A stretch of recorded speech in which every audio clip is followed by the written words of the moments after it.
Howdy folks, hopefully you're all still having a good day. Got another weed eater here to rip apart. This time it's an actual genuine weed eater.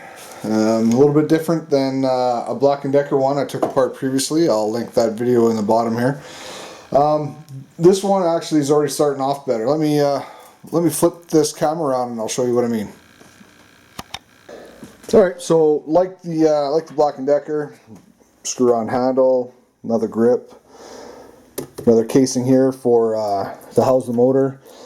Difference with this one, right off the bat, the shaft is extruded aluminum, and we get a little bit extra copper hanging out the end here. So let's get started on this one like we did the last one. We'll take this handle off and this handle here and go from there. Alright, so we got the handle off, and like the Black & Decker one and other ones, the cord just goes through the handle, it's attached to a switch, and then the wire runs down the shaft. And the plastic, just standard garbage plastic, so we'll just throw that in the bin. There we go. Now we got the handles off. Let's take apart this housing here for the motor and get that out of the way. Alright, so we got that housing off. Comes off pretty easily. A little bit different style of motor than the other one, but not a bad motor. So a little bit of cast there, could be some brass, and we'll just pop that off real quick. So let's get the wires unattached here and get rid of this garbage and start working on that motor. Alright, so with this motor here, the wires came off pretty easy. I went to take off this plastic housing.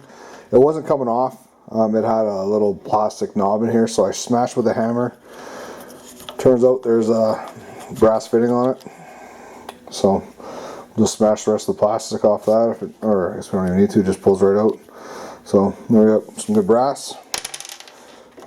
And there we go. Now the plastic housing just pops right out.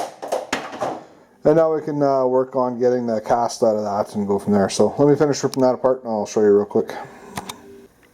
Alright, so this motor here has got a couple of these little clips on it.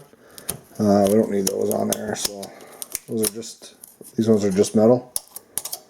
Get rid of those. It's also got like this crap here on it. So what I'm going to do is I'm going to just take my knife real quick, slice that out, cut this with the hacksaw again, and then pull these windings out, just like I did with all the motors. It's just easiest way to do it. Like I said in other videos, other ways you can do it is take your wire snips, cut it here, your reciprocating saw, however you want to do it. I find my hacksaw works just as quick as anything else. So this is one of those ones that they're not really slacked well in there, so basically I tried cutting it and it just started falling out. So what I'll do is I'll just take a screwdriver and see if I can do this one hand a little bit here and just pry it off the things there. And it will come out the other end, just like so. I'll get that out of the zoom there. So just like that. So I'll do that with the other side, and then I'll get back to you. Alright, so like the other weed eater we took apart there earlier, not really much when it all boils down to it. But this one is a little bit better because we get the extruded aluminum to go with it. So let's just see what we got here. Oh, there goes my dinger. That'll be a message to look at later. So for like 10, oh, must be important, lots of dingers going. So for 10 we got just a wee bit. Let's see what we got here. So 249 grams or so, 251. Just under 9 ounces. That's not too bad.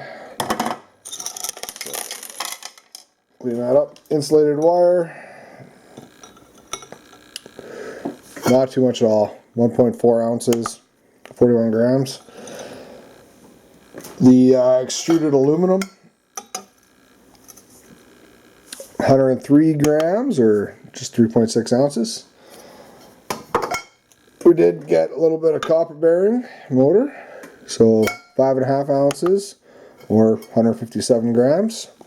Not sure how that glare is going to show up there, but hopefully it's not too bad. We did get a little bit of copper windings, 44 grams, 1.6 ounces. And we did get a little bit of cast aluminum as well, so 2.4 ounces or just under 70 grams. We also got a little bit of copper from the that switch. It blew out when I pulled the wire out. Got a little bit of clean brass there. I'm going to weigh that and see what we got here. 19 grams of clean brass. Not going to get rich off collecting brass out of weed eaters, but it all adds up. And then we got some dirty brass and a couple of ends there. So that's it for the Genuine Weed Eater model 409. They are like so quick to take apart. If I wasn't filming and stopping to set up for every shoot, I could probably have them stripped down, motors, little motors included, in under 10 minutes. So at least those, nothing, like once you get used to it, there's no real gotchas in them. They just undo the screws, take the housings off, and off you go.